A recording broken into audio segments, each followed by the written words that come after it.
5 August Hasina পালিয়ে যাওয়ার ঘটনা আগে থেকে কেউই বুঝতে পারেনি। সরকার পতন হলে বা আওয়ামী লীগ না থাকলে সময় টিভির উপর হামলা হবে সেটা এক প্রকার অনুমেয়ই ছিল। স্বৈরাচারের দোসর টিভি হিসেবে প্রথম সারিতে থাকা সময় টিভি 5 আগস্ট দুপুর 12টা পর্যন্ত সরকারের পক্ষে দালালি করেছিল।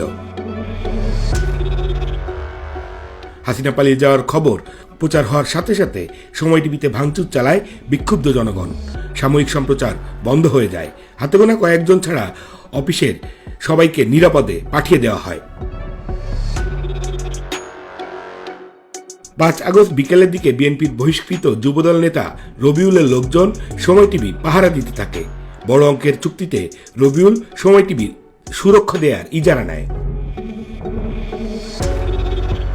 রাত 8টার দিকে সিনিয়র সাংবাদিক হারুনুর রশিদের নেতৃত্বে কয়েকজন সাংবাদিক এবং কয়েকজন বাহিরের ছেলে সহ 15 জনের একটি দল সময় টিভিতে যায়। হারুন সেখানকার হেড অব নিউজ হবেন এবং তার লোকজন সময় টিভি দখলে নিবে।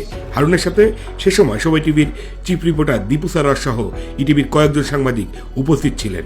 কিন্তু সমস্যা বাধে সেখানে আগে থেকে অবস্থানরত সাবেক যুবদল নেতা রবিউলের লোকজন হারুনুর রশিদকে আটকে দেয়।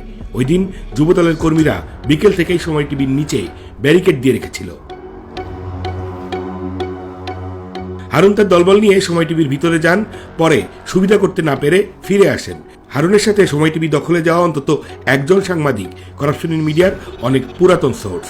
পরে এই ঘটনাটি একাধিক মাধ্যমে ক্রস চেক করেছে করাপশন ইন মিডিয়া। অভিযুক্ত হারুনুর রশিদের ফেসবুক ইনবক্সে সময় টিভি দখলের ব্যাপারে জানতে চাওয়া হলেও তিনি কোনো মন্তব্য করেননি। আওয়ামী লীগের অন্যতম সুবিধাভোগী সাংবাদিক হয়েও সুপার রুস্তমের মতো থাকতেন এই হারুনুর রশিদ স্বপন। হারুনুর রশিদ এখন 21 টিভির বার্তা প্রধান হিসেবে দায়িত্বরত আছেন। নিউজ রুমেও হারুনের স্বেচ্ছাচারিতায় বিরক্ত 21 টিভির সাংবাদিকরা।